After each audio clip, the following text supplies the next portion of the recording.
तो आईएमएफ भी को जब इंडिपेंडेंट करने जा रहे हैं तो हमारे हाथ में तो कुछ नहीं रहेगा। कल को इंटरेस्ट रेट बढ़ता है, एक्सचेंज रेट क्या है, रात को सोएंगे कुछ और होगा, सुबह उठेंगे रेट कुछ और होगा, तो कोई पूछने का मजाज नहीं होगा स्टेट बैंक से।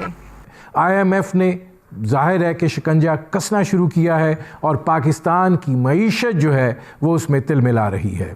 और जाहिर है कि अब $500 मिलियन की किस्त के लिए पाकिस्तान ऐसे इक़दामात कर रहा है कि जिसके नतीजे में पाकिस्तान की जो माशी आज़ादी है वो भी किसी हद तक मफलूज हो सकती है। तो दोस्तों, पाकिस्तानी मीडिया के अंदर जिस तरह से इमरान खान को अब गालियां पड़ रही है और जिस तरह से पाकिस्तानी मीडिया को अब ये एहसास हो रहा है कि तब्दीली का नारा लगाते लगाते इमरान खान ने पाकिस्तान को पूरी तरह से आईएमएफ के गोद में बैठा दिया है। और ग्राउंड रिपोर्ट्स के अंदर भी मैं देख रहा हूं कि जो लोग हैं वो इमरान खान को जबरदस्त टाइप से गालियां दे रहे हैं और इसको देखकर ऐसा लगता तो है कि इमरान खान 5 साल पूरे ना कर पाए, लेकिन अगर पाकिस्तानी आर्मी चाहिए तो आपको पता है कि अगर वो चाहेगा तो ऑब्वियसली इमरान खान 5 साल क्या 10 साल पूरे कर लेंगे। साथ ही साथ बहुत सारी चीजें ऐसी हैं जिससे साफ साफ पता चलता है कि पाकिस्तान की जो हालात है इस वक्त, पाकिस्तान की जो इकोनॉमिक कंडीशन है वो बहुत ही ज्यादा बुरी हो चुकी है और इसका असर भारत के ऊपर भी कोई अच्छा नहीं होगा। आने वाले टाइम में ये आपको देखने को मिल सकता है। खैर, आप इस वीडियो को एंजॉय कीजिए। भारत और इंग्लैंड के वनडे को देखते रहते आप इस वीडियो को भी देखें और आपका दिन अच्छा रहे। बाकी मिलते हैं आपसे अगली वीडियो में। अपना ख्याल रखिए। जय हिंद, जय भारत। डॉक्टर साहब, दुख भी हो रहा है, तकलीफ भी होती है जब आए रोज हम देखते हैं कि हर आए महीने 2 महीनों बाद बिजली की कीमतें बढ़ जाती हैं। अब आप देखें बिजली की कीमत कितनी बढ़ गई है, फिर गैस का बोझ कितना ज़्यादा ना आवाम पर डालने वाली है ये हुकूमत। बात यह है कि डॉक्टर साहब, जब भी हम पाकिस्तानी मईशत की बात करते हैं तो ये बात एक हकीकत बन चुकी है कि आईएमएफ के बगैर हम पाकिस्तानी मईशत को ना मुकम्मल तस्वुर करते हैं ना बात कर सकते हैं। यकीनन जो कुछ हो रहा है ये आईएमएफ की पॉलिसीज़ का नतीजा है। जो आईएमएफ से हमने पैसे लेने हैं उसी वजह से हम आईएमएफ की दलदल में धंसते चले जा रहे हैं। अब ये जो 2 इक़दामात हुए हैं डॉक्टर साहब, महंगी बिजली, महंगी गैस, मईशत पर इसका क्या असर पड़ेगा? ये समझ में नहीं आता कि मुझे बिल्कुल इसके समझ में नहीं आती है as a economist, as a student of economics, कि ये बिजली, गैस, पानी, इंटरेस्ट रेट, इससे मुल्क की मईशत बेहतर होती है। जरा एक कॉमन सेंस भी लगा ले जितने भी कैबिनेट के वजीर हैं या इंक्लूडिंग प्राइम मिनिस्टर, कि कोई एक ठंडे दिल से सोचें कि क्या हम पाकिस्तान की मईशत को बेहतर कर रहे हैं अंडर द आईएमएफ प्रोग्राम।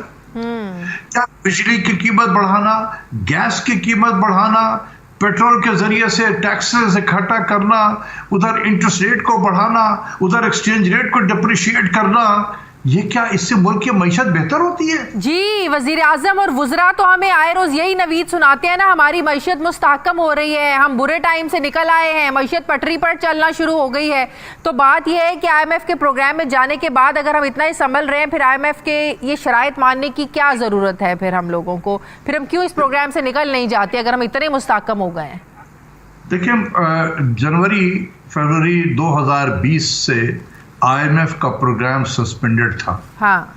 और हम उस वक्त पैंडेमिक के पीक में थे, मार्च से दाखिल हो गए थे हम। हमने मई जून में आके मार्केट अपनी खोलनी शुरू कर दी।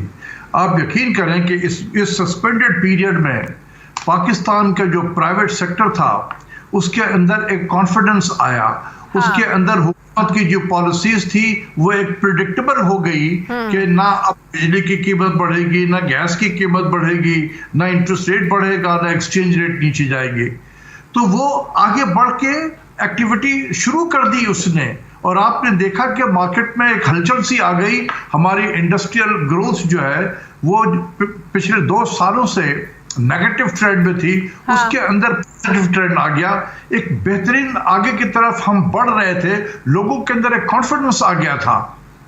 लेकिन फिर जब हमने आप यहीं से अंदाजा लगा लेना, 2018 का जो फाइनेंशियल ईयर था डॉक्टर साहब, उसमें मजमूई जो बैरूनी सरमायाकारी थी ये $5 अरब थी। सर, ये 1 साल की है जो स्टैटिस्टिक्स बताते हैं, और ये हुकूमत तकरीबन 2.5 सालों में $2 अरब की इस हुकूमत के दौर में जो है ना वो हुई।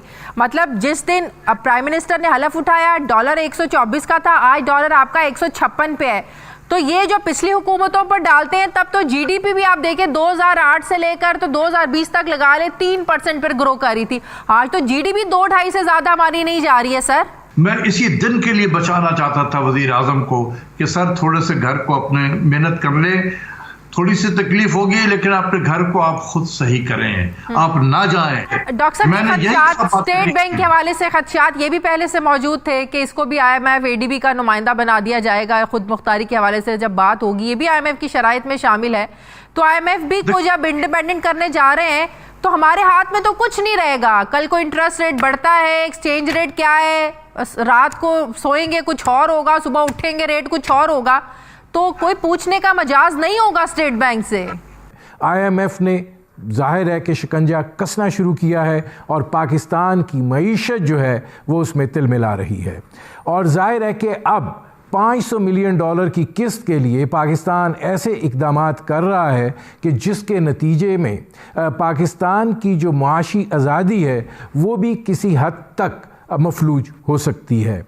जो इक़दामात उठाए जा रहे हैं उनमें स्टेट बैंक की खुद मुख्तारी है, और एक ऐसी खुद मुख्तारी है कि जिसमें स्टेट बैंक जो है वो किसी को भी जवाबदेह नहीं होगा। और ज़ाहिर है वो जो इक़दामात करेगा वो अपनी आज़ादी के साथ करेगा, और ना वो मजाज होगा कि वज़ीर आज़म उसमें मुदाखलत कर सकते हैं या वज़ारत ख़ज़ाना कोई तजवीज़ पेश कर सकती है।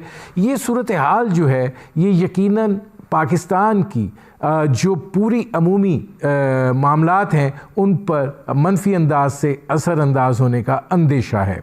इसके साथ साथ अगले 2 सालों में बिजली की कीमत में 5.36 रुपये फ़ी यूनिट इजाफे की बात की गई है, और जाहिर है कि इसकी मंजूरी और आर्डीनेंस के ज़रिए इजरा जो है वो मुश्किलात का सबब बनेगा।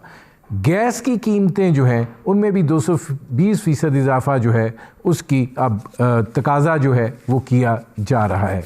मुझे ये समझ में नहीं आती, नेपरा, ओगरा, ये सारे रेगुलेटरी अदारे अपनी जगह पर मौजूद होते हैं, लेकिन इसमें जो अवामी तरजीहात हैं वो कहाँ चली जाती हैं, इसका कोई जवाब नहीं मिलता है। इन सारों के मिलकर असरात जो हैं वो जो स्टेट बैंक की खुद मुख्तारी से मुंसलिक मामला है कि महंगाई पर काबू पाना है, आवाम को रिलीफ देना है, तो वो दिखाई नहीं देता है। हम एक बड़े गंभीर सूरत हाल का दोचार होने जा रहे हैं, और जाहिर है कि पाकिस्तान की इस वक्त जो अमूमी मुआशी सूरत हाल है वो इतनी हौसला अफजा नहीं। डॉक्टर साहब, पहला सवाल, पहले मैं ज़रा आपसे बड़ी तफसील से इस सूरत हाल पर बात करना चाहता हूँ। पहला सवाल, IMF के साथ जाना हमें बहुत महंगा पड़ रहा है, हमारे अब क्या कड़ाके निकल रहे हैं, कुड़की जो है वो सख्त होने जा रही है।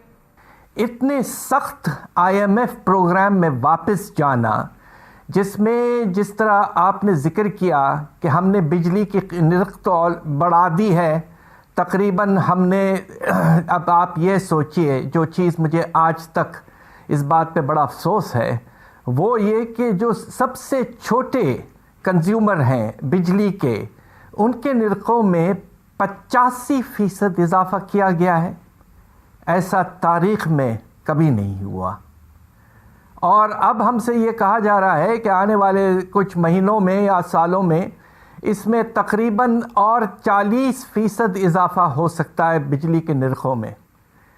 अब आप मुझे ये बताइए कि हम अपने जो माशी हालात हैं उसमें जो अगर एक चीज़ परेशान कुन है तो वो अफरात ज़र है।